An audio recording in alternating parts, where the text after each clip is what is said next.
Hey guys, Frank Cox here. I'm super glad to be here tonight. Welcome to happy hour. It's now 5 o'clock in the central part of the United States, Central Time Zone. And it's time to kick back and get ready to start the weekend. That's what we're all here for. Cheers, everybody. Tonight, I've got my buddy Paul from HDM Smokers on. And I'm really excited to talk to Paul because he's coming at this from a little bit of a different perspective as some of us old dinosaurs that's been doing this for a while. And I'm going to be super glad to ask him your questions along with some of my own and just kind of get a feel for what he's up to and get to know them guys a little bit. Real quick, a little bit of housekeeping. If you're on the Facebook Smoker Builder Forums group and you feel like showing your name, the only way your name will pop up is if you go to StreamYard.com/Facebook and you allow it to show your name. Otherwise, that's okay if you don't want to. Just tell me your name if you want me to know who you are in the chat. Anyway, guys, I'm super excited. We're going to get right into it.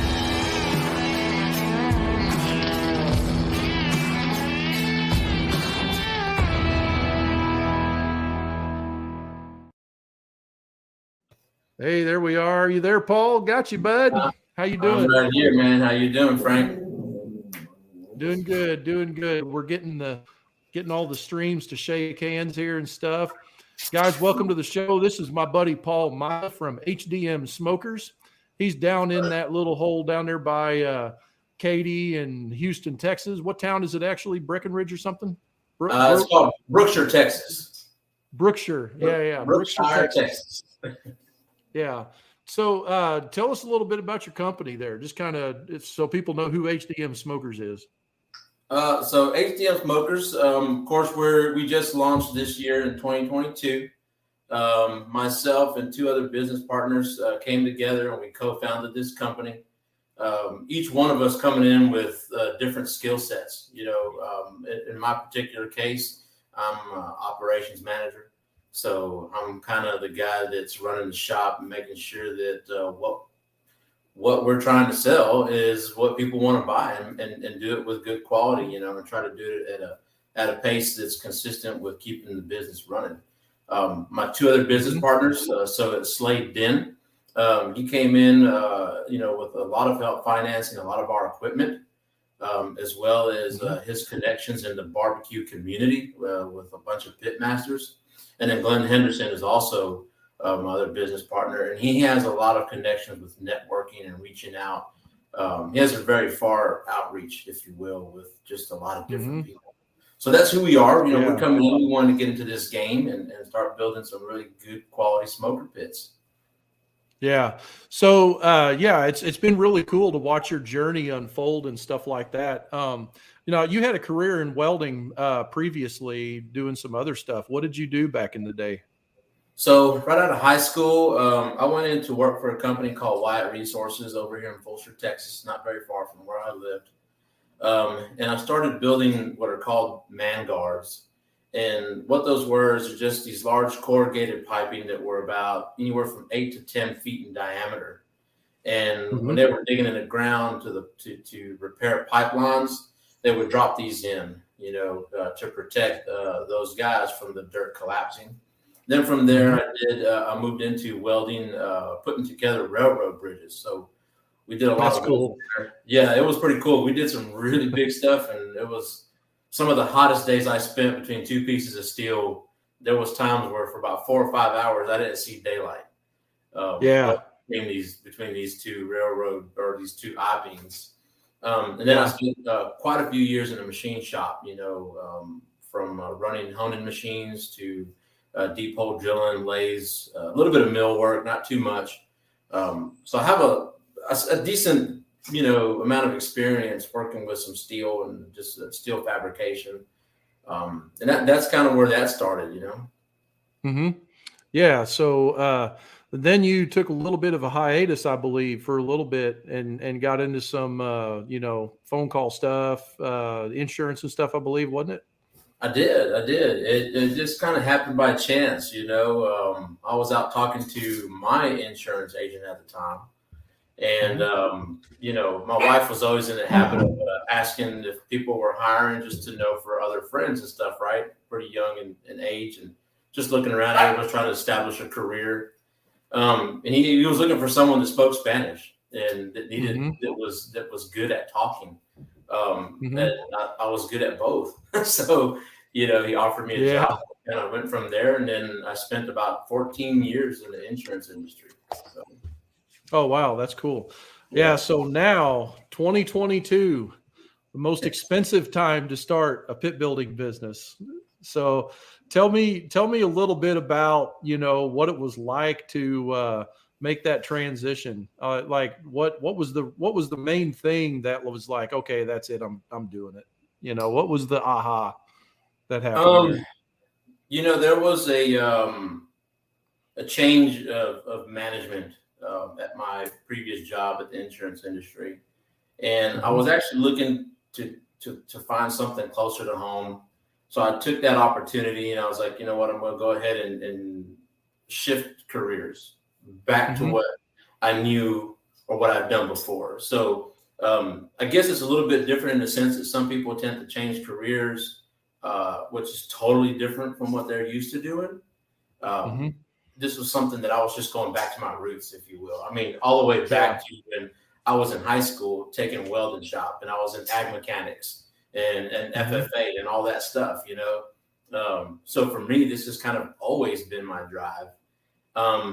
So then, fast forward a few months down the road, I was talking to Slade, it's my good buddy, and he actually had approached me almost a year ago from today, asking if I wanted to get into this business of building smoker pits.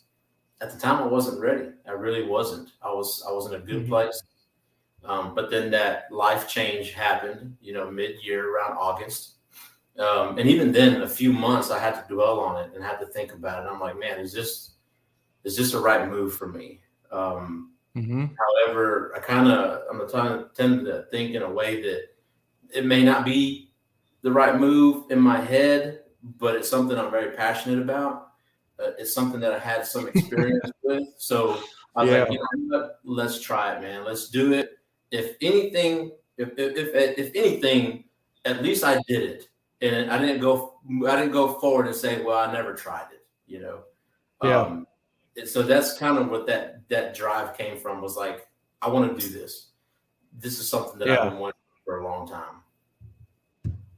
Yeah, that's the thing is that we always called it an entrepreneurial seizure, is what we called it, that moment where you're just like, I got to go. I just got to do something here and change my situation. And then, I got a post, I schedule some of my content because I'm pretty busy, and I got a post coming out here in a few minutes on my Smoker Builder, I think, a little bit after this show, maybe, talking about that video that Mike Rowe put out the other day that says, it's been a while, but it says, don't follow your passions.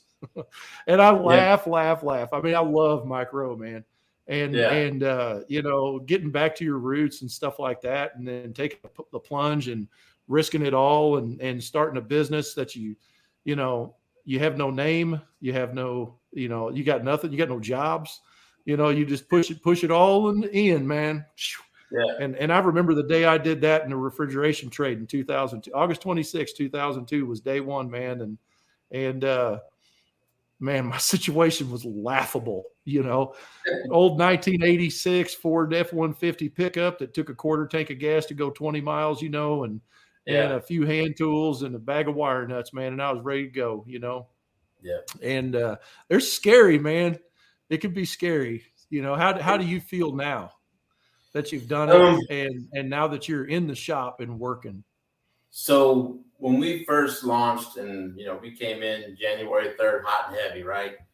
To kind of preface that date, we had already been in the shop prepping for about a month and a half. So I've been purchasing tools, researching the right equipment, like what we wanted to use, and starting in this business, very scratch with of course we had some investment money, to kind of get some of the equipment. there's some things that we've had to trade off. There's things that we just couldn't afford. There's some things that we were absolutely, it was like we had to have it. I mean, I made a list that was need and want. Because I had read about, doing things. I'm like, look, we absolutely need a welder, right? We need a grinder. And then there's these certain tools that I'm like, okay, well, we want this tool, but it's not a need. We can get by it. Now that we're about 3 months in, those want tools have now become realities, because we've seen that without that tool, we can't get ahead on a certain job. Some guys I might have seen on my Instagram page, and you even helped me out when I asked you on it. I was like, I got this tank that's out of round because my doors or whatever, right? And we had to get the tool. And I told you, we spent like just under $300 to buy this tool, and we got it done in about 15 minutes flat. But had I been sitting there dwelling on it and thinking about it and just, sitting on my butt on a chair, how am I going to fix this? I probably would have wasted a whole day, So those are some of the things that when we came into the business, when we first started, we're like, well, we need some tools, but we can't afford everything, and I think you've heard me say it, and I live by these words right now with starting this business is, don't let perfection hold you back, right? Perfection is the enemy of progress. And so I said, you know what, let's just get started, brother. Buy some tools and let's just get to cutting. I know we need a torch and I know we need a welder. Let's get on it. So absolutely. Yeah. And I've seen a lot of guys over the years start businesses in their driveways and their garages, out back under an easy up, working with minimal tools. I've even got podcasts talking about it, and when some people, like we have the smoker plans and stuff that we make for guys, to get started with, because last thing they need to do is risk everything and then not know how to build a pit, and then they get out there and knuckle their way through it and make a mistake on a customer's job, and then they're in trouble, So having that set of plans to work with really has helped out a lot of people. But there's always a guy that, especially in like Europe and Asia and like some of those other countries like that, especially China, and that these guys want like a 3D model. They want full blown CAD. They're expecting to be able to take this thing and roll it out in a big shop, like an ISO 9001 certified shop, and punch it in a laser and punch it in press brake and knock this cooker out, And those guys call me up mad because that set of plans is like all flat squares and circles, and it's not something they can form, and save all that welding. And I always tell them, I'm like, guys, listen, these plans are not for a shop like you. That's a whole nother level of CAD. This is a $79 set of plans, in some cases cheaper than that. And like the design is put together for the guy that I imagine, and this is how I describe him. The guy in his driveway wearing flip-flops, shorts, and Crocs that's got a grinder with a cutting disc on it, not even a Metabo, but like a DeWalt grinder with no guard, a slicer disc, a cutting torch, and maybe a ball peen hammer, possibly, and like a flux core 140 welder. Like that's what these plans are drawn for. They're to help those guys that are getting started, and gosh dang it, it's just such a cool thing to watch that guy get started and start to develop a business and feed his family and have some dreams and some visions and stuff. I would rather work with that guy than anybody in the world. It's just, it really is fun, man. And so, watching you guys get together, right.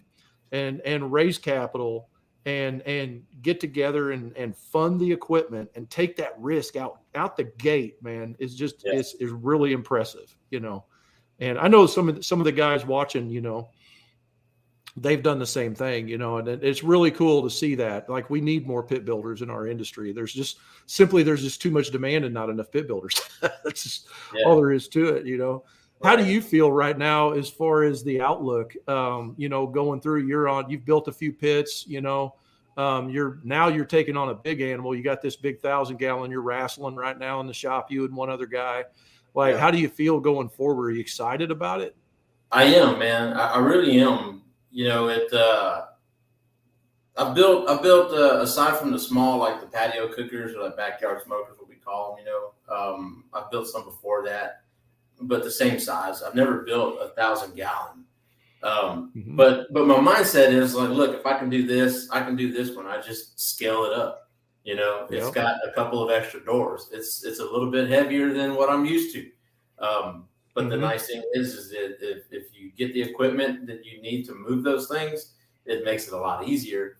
But I was actually, I'm the type of person, I have the personality that I like to when I see a challenge, man, I dive in head first, and I said, I'm going to do it. I'm going to complete it. I'm going to finish it. And it's going to look really good. At least in my eyes, it's going to look really good. Right. Dude, it looks great. That cooker looks good, man. I mean, look at the doors.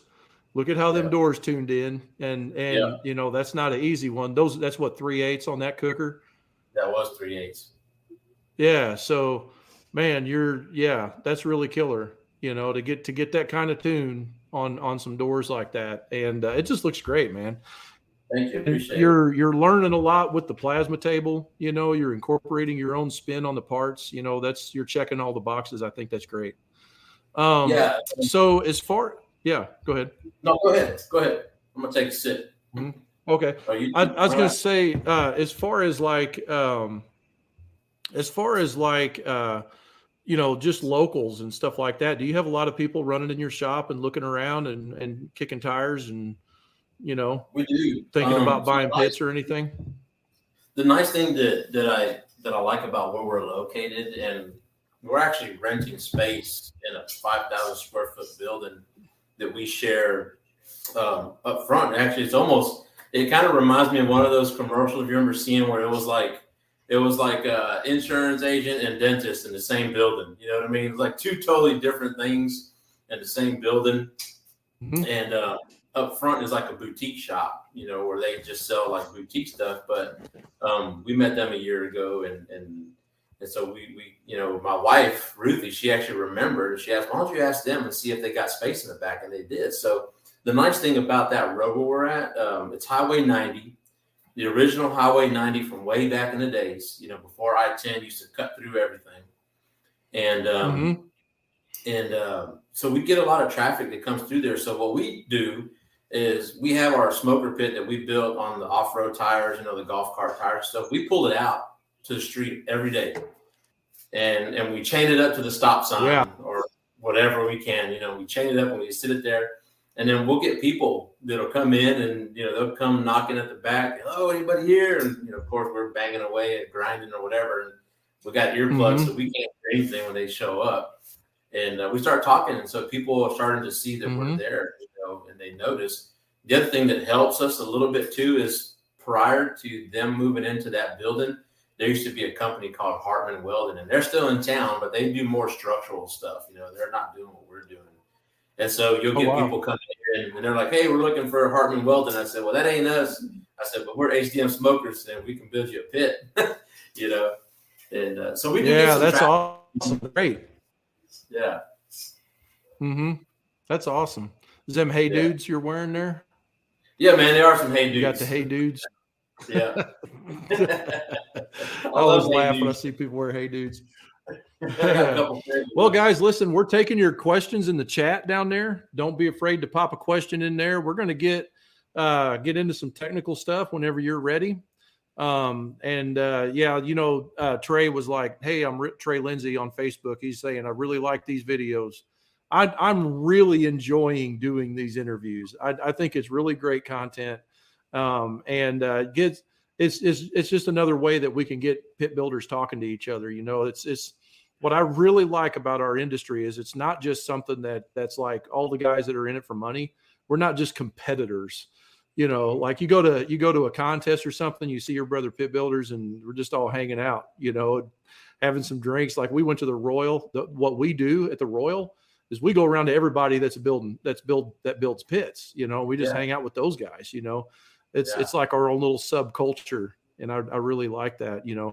Have you are you close by any other pit builders in your area? The only ones that I know that are out here, there's Gator Pits of Houston, right? And they're right down the road on I-10 to us. But I haven't had a chance to meet him. Yeah, Rich. Haven't had a chance to meet him or see him in person. And then I'm trying to think of the ones up here up north in North Houston. But there aren't really a lot of pit builders out in this area. There's a Lindsay Welding Services. He builds pits, but he's out of Montgomery, and I follow his page and he follows me, and things like that. But there really isn't a lot like in this west side of Houston that I'm aware of, that I know of, so it gets kind of a little bit where's more. Pitmaker? Hmm? Where's Pitmaker in relation to your store, your shop? Do you know who they are? No, I don't think I've heard of Pitmaker. Yeah. Okay. So you got to go by Pitmaker shop. He's in Houston there. All and right, then go in there and just walk up to Victor and give him a big old hug and said, Frank sent me. Just give him a big old hug. No, Victor's a cool dude. Yeah. Cool. Anyway, we had some good times. So I do know that Victor's down there and Rich, and I'm sure there's some other guys I can't think of right off the top of my head. That's really cool, man. We got our first technical question here for you. Yeah. Let's get him up here. Trey wants to know if you used the porta power to fix that sprung door. I did. Well, I used a rendition of the porta power. It was whatever. No one had a porta power, but Northern Tool had their brand of it. And we did use it was a 10-ton that we put in there, and what we ended up doing was started pushing that where the door was at, and just kind of working it out, and then letting it relax, and then eventually it came into place. It worked really good, actually. I was quite surprised at how well it worked and how fast it worked. I say that with a grain of right, like however that saying is, that it may not work that well on other ones. Because there's always like, oh wow, this is pretty easy, and then if I keep that mentality and I go into it, I'm like, I don't know, man, maybe it won't work. Or my first cooker was 1/8 inch thick, and it warped all the dickens, as a water tank off a concrete truck. And my first trailer pit anyway, and I used a ratchet strap, a 2-inch ratchet strap, a cutting torch, a series of 4x4s, and a sledgehammer. I was using the torch to heat the door. I'd beat the crap out of that door and beat on it on the 4x4s. This is before, I didn't know freaking nothing. And I sat in and wrestled that thing. And then finally I wound up putting trim on the outside of the door and warped it worse, actually. Yeah. And then some guy on some forum somewhere started talking about the jack and chain method. And so I tried it. You put a bottle jack in the door, put chain around the door, put it over the bottle jack, and do that with the bottle jack, and then it pops and the chain comes off and hits you in the mouth. No, wasn't a good time. Anyway, porta power changed everything, but the realization that it's the tank, not the door, that's the problem, changed everything for me. Yeah. And that was, so is that what you had?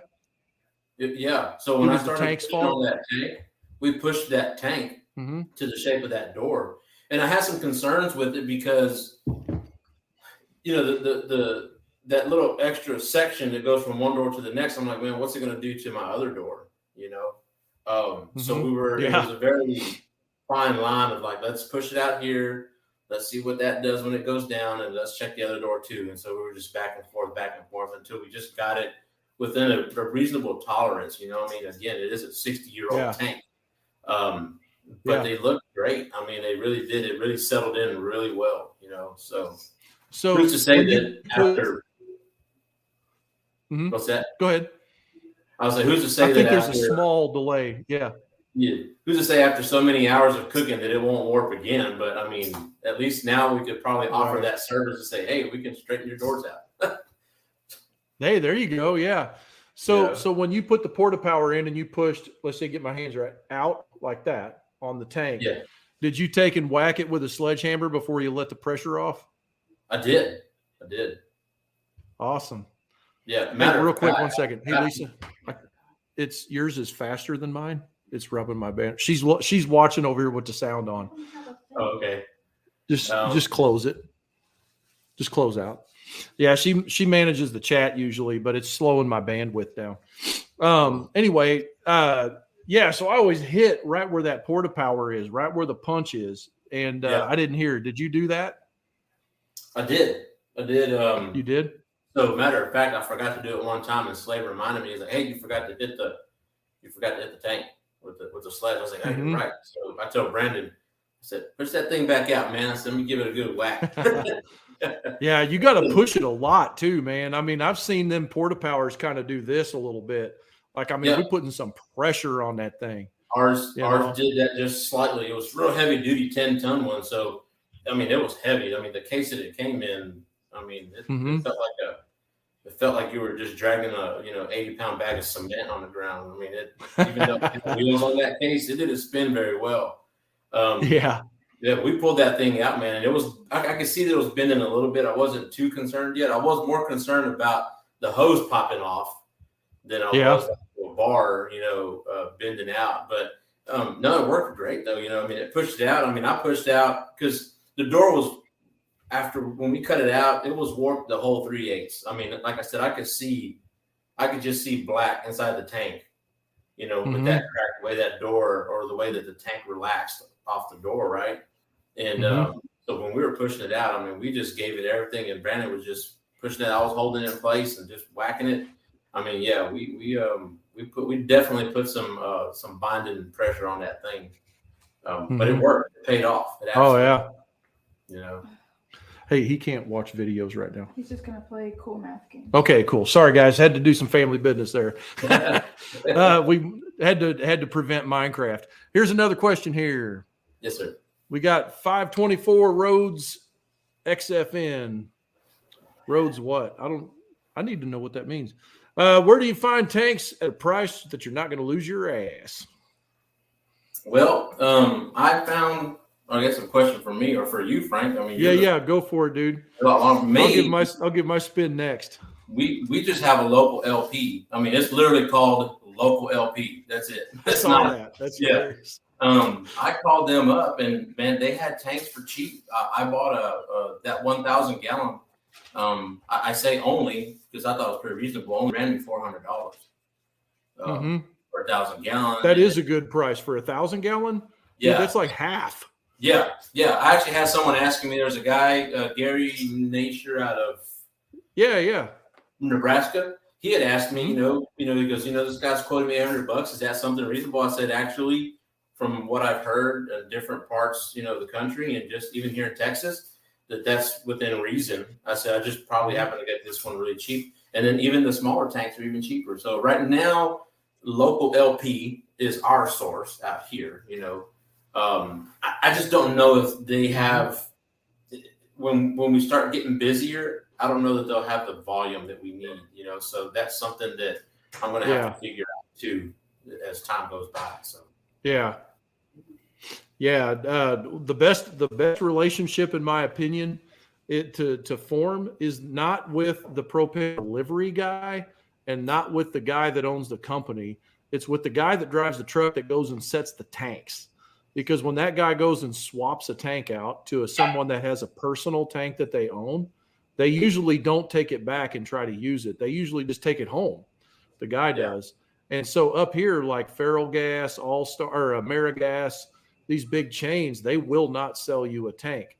But their drivers know where the good deals are on the personally owned tanks. And if they can't haul it out of there, they'll tell you where to go. So bring those guys donuts. That's what I always say, or beer. Depends on the driver, I guess. But that's what I have to do here. Is literally I got to drive an hour and a half to go down to the guy's name is Tiny, and he is not tiny. I go to Tiny's house, and he sells me the tank, and I can't go down there with less than $1,000 because he's going to be like, you can buy one for 1,000 or you can buy three for 1,000. And then I'll be like, okay, I'll take three. So this is how I have to play it up here. But you could go to places like BLT Tanks in Kingfisher, Oklahoma. That's those guys right now. They have their prices published on their website. And BLT Tanks will haul you a semi-load. The problem is that it's going to cost you about $1,700 for the truck to show up, and you can mix the truck, I think. But if you go there and pick them up, you can get a pretty good, okay deal. You're going to get a decommissioned tank that's already open and everything, and it's been sitting out in the yard for a while, baking in the sun.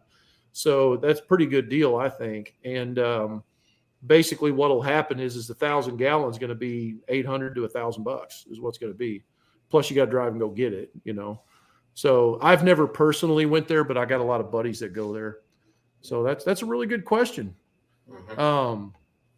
And then Titus popped in. If you guys missed last week, go to the YouTube channel is the best place to go.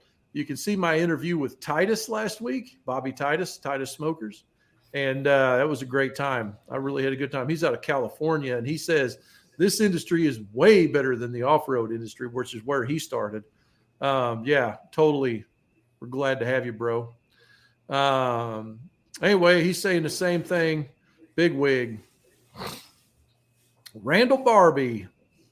So how do you like the table? 4510 Lincoln Torchmate table. I like it. So with that said, there's always a condition. This is my first CNC table, so I'm very spoiled at the technology that it's giving me right now and the production that it does. There's things that I'm still learning. I still got a little learning curve. So that's like my big if part right now. Like I love the table. I wish I just knew how to run it like that, but I don't. And it takes time to learn all those things. So that's where I'm at right now. So it comes with some frustrations, but the thing with Torchmate, when I bought it, they actually throw in their Torchmate Academy. So that's cool. The basics on how to run it, how to keep it maintained, troubleshoot it. And then I've had to make 3 calls already for technical support, and they've been super helpful with me. I hear mixed reviews on that some people said they can't get any help. Some people get amazing help. I've been on the side that I've gotten, stellar customer support service. So learning how to use it, I would say that you have about a good month and a half of getting to a point where you're proficient if you're attuned to learning how to use your computer, like the AutoCAD that they provide you with, and then getting that over to your machine.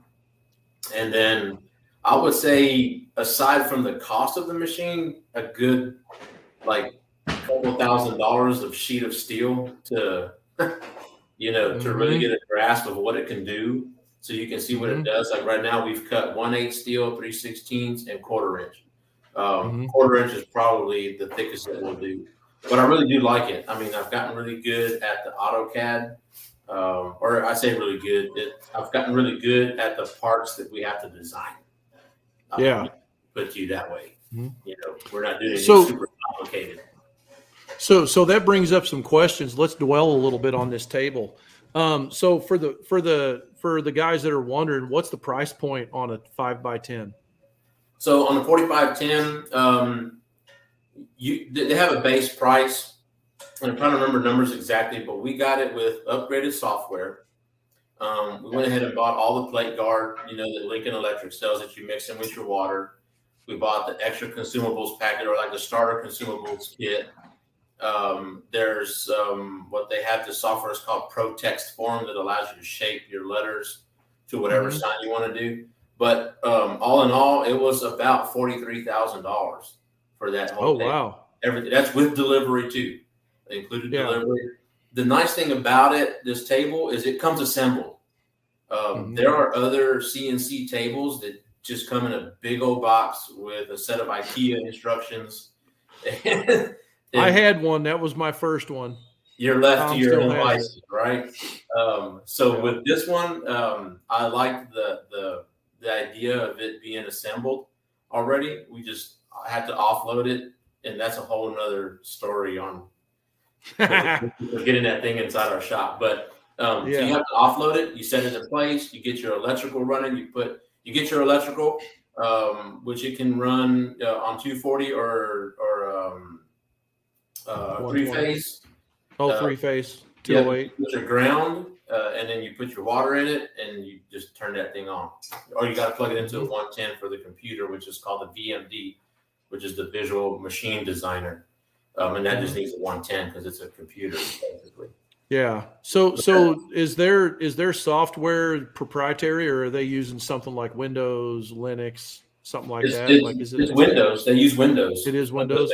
So I'm wondering if it's a mock-based software or if they wrote their own. So my roots go really far back with Plasma and all that software and stuff like that. And Mach 3 is actually where I got started, which is just basically like a programming language for motion controllers and stuff like that. So, but I'm curious if it's mock-based or not, like Fast Cut or something. No, so they use a program like so the software is proprietary on the actual machine, which is the VMD, the Visual Machine Designer. That's just all theirs. But the CAD that you use is called CAD CAM by Torchmate. And the CAD CAM, from what I understand, is it's kind of like a free web-based sort of software. However, you have to have a license to use it.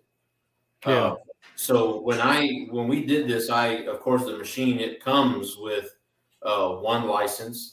I bought a second license in case I lost the first one, because you literally have to have a USB plugged into your computer or laptop to even run the software. It will not let you go past drawing 2 geometric shapes. It'll lock you out and tell you don't have the proper license. Oh, wow. So they have that for like professional use. Then they have a student license, which it's the same program, but it's there's some features that are locked that are not needed for like this. Like there's some programs in high schools that have Torchmates, and they use that. So that's kind of what it is you have that license to use it. I mean, I think it's a really great, powerful tool, because so far everything that I've done on it, with the exception of my own errors, it translates perfectly into the machine. So that's awesome. Yeah. So I started my journey with Plasma on a home built table that a buddy of mine owned, that he ran and cut all my parts on. He built the table himself. It was using Mach 3. Then he sold it to another buddy of mine, and that thing was like band-aided and bubble gummed together, and it worked a little while. He cut some stuff. Then we wound up with a Plasma Cam Samson table that a different guy had that I used to work for. We cut a bunch of parts on that. And then I threw down and bought my first personal table that I owned, which was a 5x12 from a company called Burn Tables. And that was the absolute second stupidest thing I ever bought in my life. The thing still runs. Tom uses it for cutting expanded. That's about, I mean, it just doesn't have any controls. It's really like I do not recommend Burn Tables. I'll just tell you that. Never buy a table from a company called Burn Tables. I'll go public on that one. One of the things that I really liked on that 4510 with Torchmate is that they do you do cut on a water pan, basically. Yeah. Table. So a lot of your sparks and your slag and the fumes that come off of it get trapped in the water. And that actually, because that was important to me, because in the shop that we were at prior to us going into the shop, I had talked to Lance Hartman from Hartman Welding. He had a table in there, and he said that the table they had, it just created so much smoke in there, and the ventilation inside that building was not that great, that they just didn't like using it, and that's kind of, to me, one of those things, like, don't buy a machine that you're going to regret using later on, because then you just got all that money sitting there doing nothing. Oh yeah, absolutely. So even though I paid a little bit more money for this machine, I think with the learning curve, it was much faster on how to use it and to get designs cut. But also just in general for our own well-being of not having all these fumes and smoke all over the place, Yeah. So the table we wound up getting that I freaking would recommend over top of everything out there on the whole market is a table from a company called Star Labs. And Star Lab is a Command CNC based table, which is Linux. That table, I mean, you might as well be cutting with high def or a laser. I mean, it's just so tight on that machine is. And I mean, you could just look at some of the parts that Tom's cutting on that thing. And Daryl Stites, I don't know if he's watching tonight. He's the one that actually convinced us to get that table. That's Big D's Custom Smokers and or Big D's Metal Works. But anyway, that's a freaking good table. So I'm going to have to check out the 4510 a little bit. I haven't really kept up with Lincoln too much. Now, I will tell you this. I do know they're all built in Nevada, start to finish. I wound up on that. So it is a U.S. built machine. Yeah. David Crumrine just wants to remind you that you got a good deal on that tank, bro. Hey, brother, you ain't lying, cuz you ain't lying. When I called and I made that phone call and I was like, I'm looking for a 1,000 gallon. He goes, yeah, I think we got one sitting back here. And I was like, cool, man, I'm interested. How much you want for it? I was actually expecting to hear something like $1,000. And when he said, he goes, let me talk to my boss real quick. Real old timer guy, man. Comes back, he goes, hey, we'll take $400. And I'm like, I should have been like, I don't know, brother. I think I'm gonna have to do it for $3. Yeah. It seems like in 2021, 2022, we're paying about $1 a gallon. Yeah, is what we're paying for a tank these days. And I think what it is that they were probably they have a very small yard, so me taking that 1,000 gallon out of their yard probably helped them free up some space for sure. Space, yeah, for sure. So Jim, he's a loyal listener here. He wants to know, warming oven on top of the firebox question is, do you put a vent on top with small holes on the bottom so it will breathe a little or not? And I don't know, have you built one with a warmer over the firebox yet, Paul? I haven't. Yeah. You haven't? I'll go ahead and take this one here. So what I do actually, Jim, is I put a 4-inch pipe, basically, that goes up from the top of the firebox up through into the warmer, depending on if it's insulated or not. And then I put a teardrop damper on top of that, or some kind of a damper. A slide damper works too. And I use that damper to control how much heat and smoke goes into the warmer. Now, if you insulate the top of the firebox and you close the damper, it will literally operate as a warmer. And that's going to keep it around 150 or below 200. Without the insulation, you're going to run about 225 to 250 in there all the time, even if you have the damper closed. Water pan does help. And I like to put a smokestack on the warmer if I have a damper going in from the firebox. So that's kind of what I do. But, there's all kinds of ways of doing it. There's no wrong answer. Now, this guy right here, this guy's a clown now. I'm going to give him a shout out. This is my bro, Ron.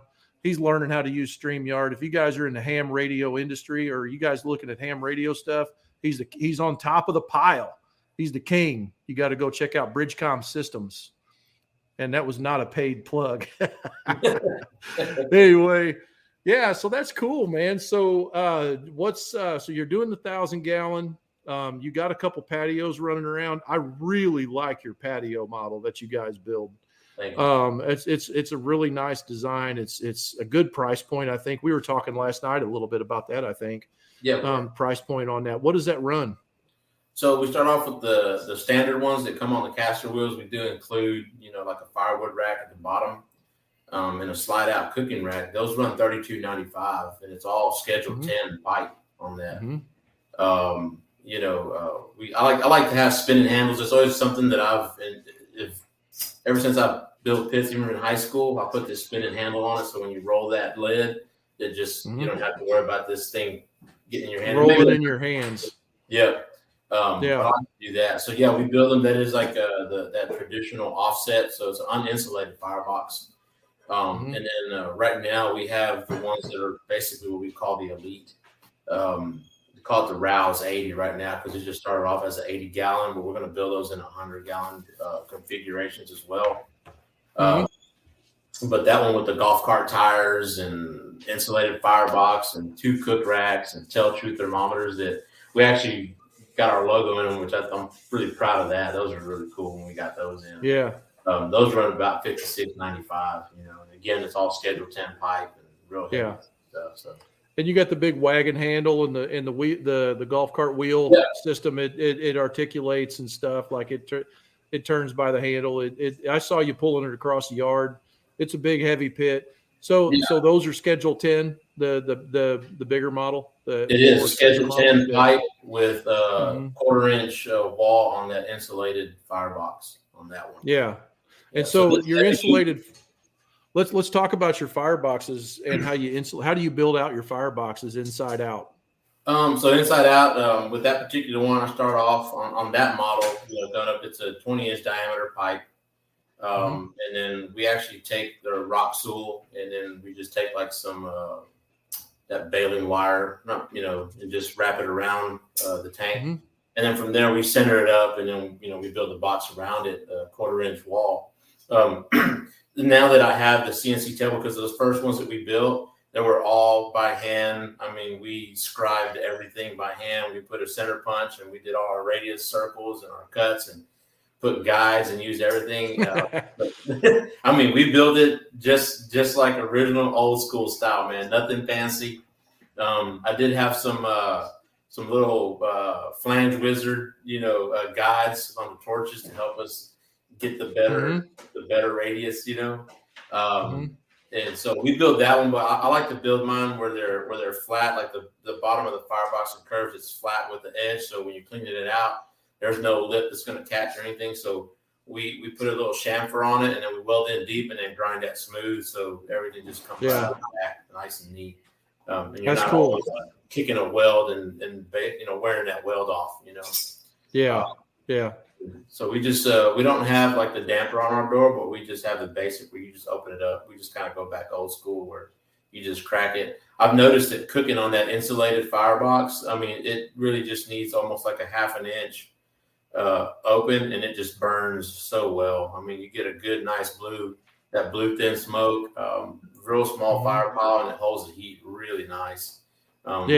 We cook some sausage, so like they'll have market days at that place, at that boutique up front. So we just kind of kick it with them and piggyback off of their event, but we just cook sausages for free and market, to the public and say, hey man, look what our smokers can do, That's awesome. That's a great way to get people, to experience your product. Yeah. Yeah. That's how we build it, and then of course we attach all that to the main cook chamber. Yeah. That's cool. And that's so what's next after the 1,000? After the 1,000, we were going to go ahead and build out a 500 on a trailer. Yeah, man, we're really looking forward to it. I'm actually really excited to just open up everything to all the different models that we can do. Just show people what we can do, and just know that they can trust that whatever product we're putting out, that we're putting out the best that we can for them, and that we're going to be there for them with any questions that they have. So there's actually a really fun project that I want, and I actually got a killer price on this double 500 tank on a truck bed that's from the 60s, from the same company, LP, local LP. And they've already offered it to me, and they just said, look, you just got to come pick it up yourself. But that encompasses me getting one of the big tow wrecker services, and they're going to have to hoist it out. It's huge, but I got some really cool plans for it. That's cool, man. Yeah.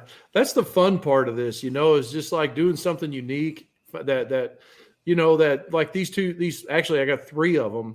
It started with one tank, and I was all dummying around trying to figure out what I was going to do with it. And then I was like, I've always wanted to build that old school Texas offset with the warmer on the smokestack end, firebox on the right and vertical on the left, I always wanted to build one of those, and I never built one. And one tank turned into 2, and then 2 tanks turned into 3. And now I got enough tanks I can cut 3. I can build 2 of them cookers, Nice. And, that's the funnest part about this whole deal. But the problem with that fun part is it doesn't make as much money as just building the same thing over and over and over.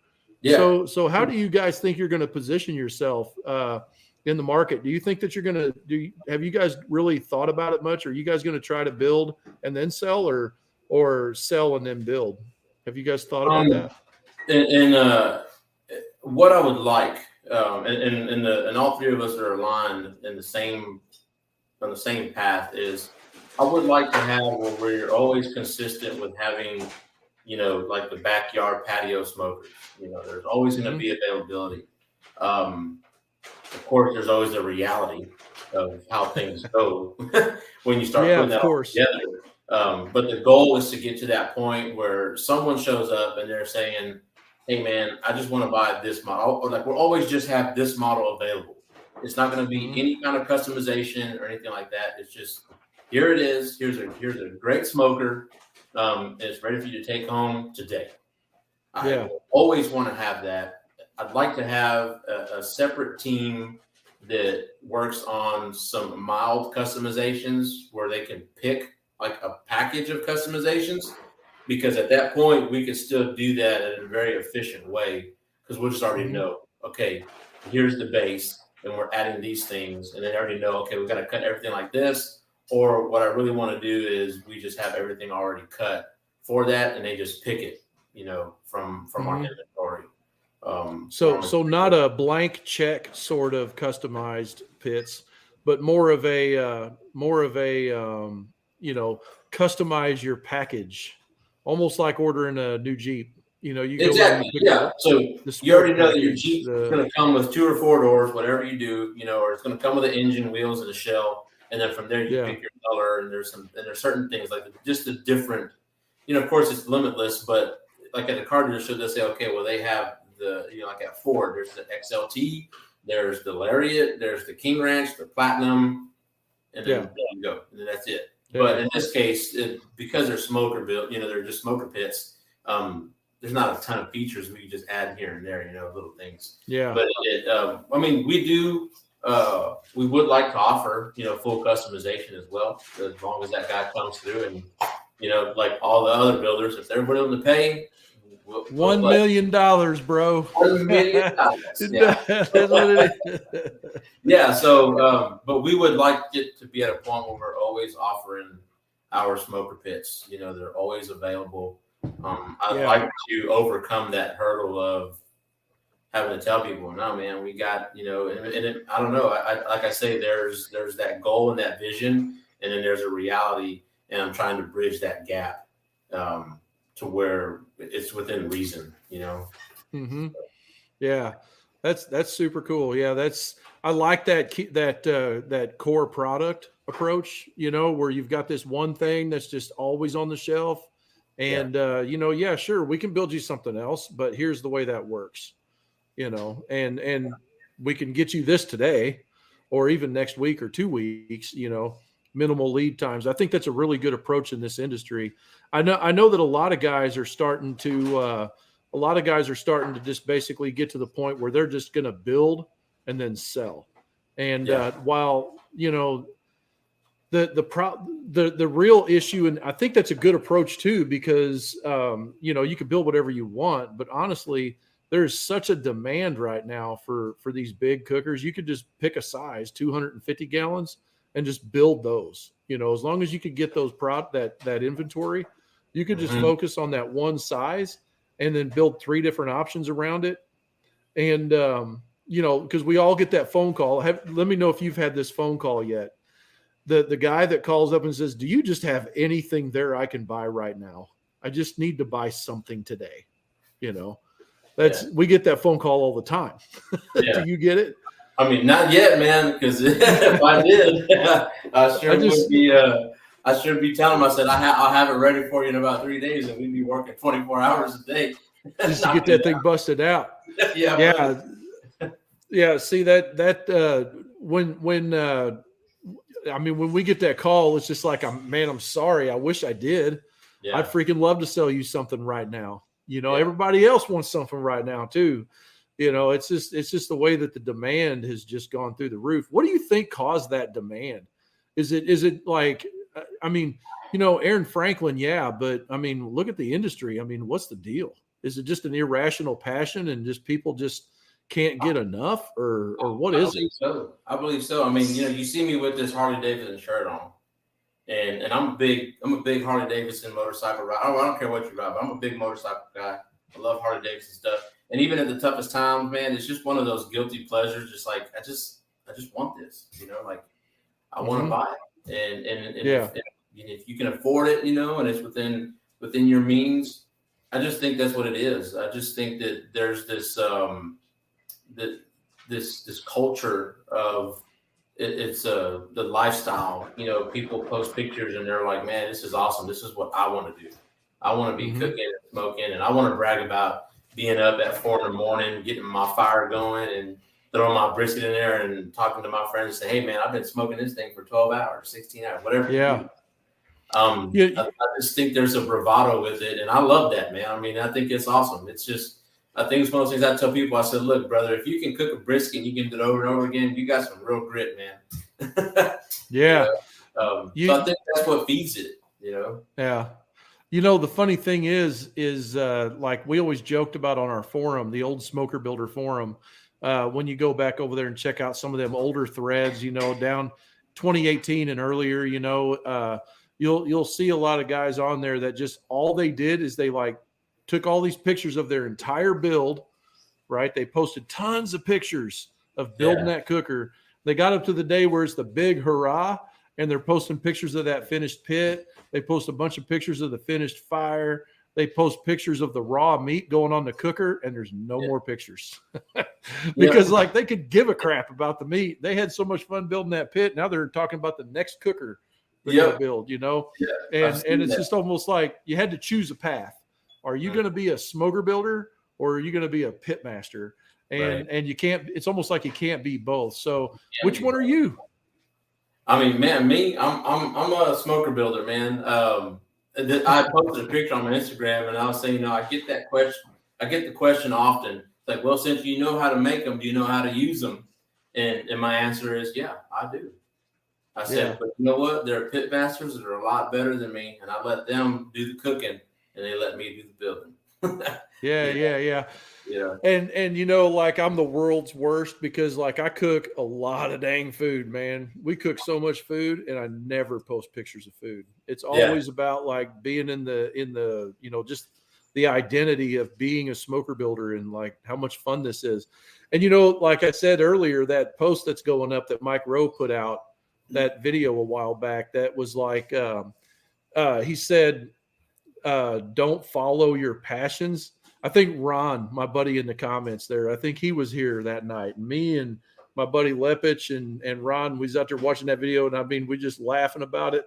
And the thing is like, I've always followed my passions. I just did everything it freaking took to be able to live in the thing that I love doing the most, and to help other people catch the disease also and ruin, wreck their lives and get them into this habit. It's almost like, I don't know. There's just so many cool things, man, that you can do with this. It's just fun. It's the relationships. It's the people that you get to know, like friggin', I had drinks with Chris Lilly, man, because building smokers, and get to know a guy like that, Big Bob Gibson. I mean, come on, it's just really cool to be in this industry and, get to know the relationships and stuff. And I'm ate up with it.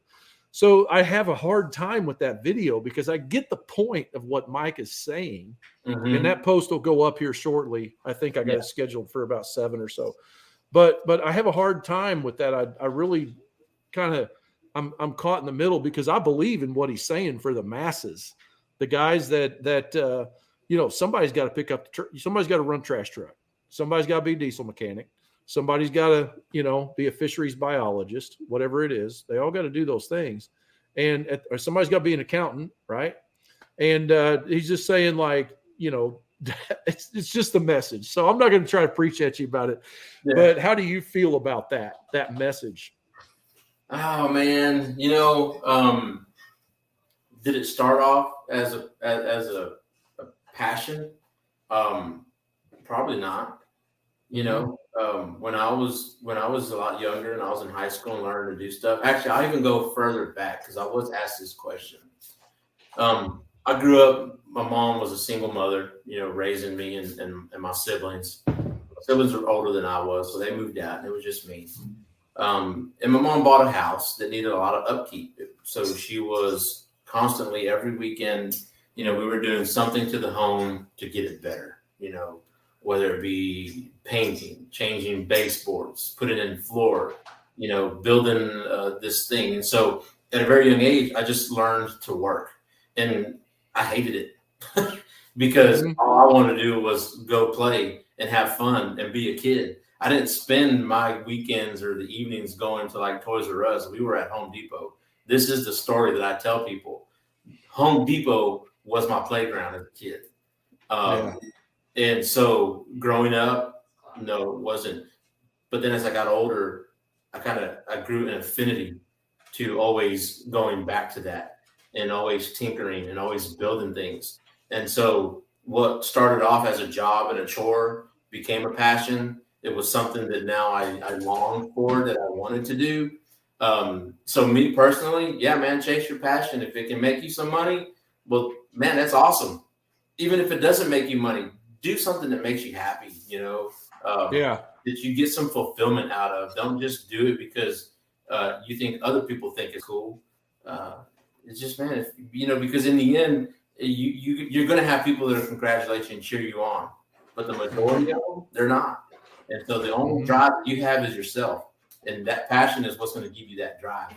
And that's kind of why I feel where we're at, where I'm at with starting this business. Truth of the matter is, you're going to get a ton of likes on Instagram. You're going to get a ton of people comment saying, man, that's awesome. That's a good job. But there are so many more people that don't.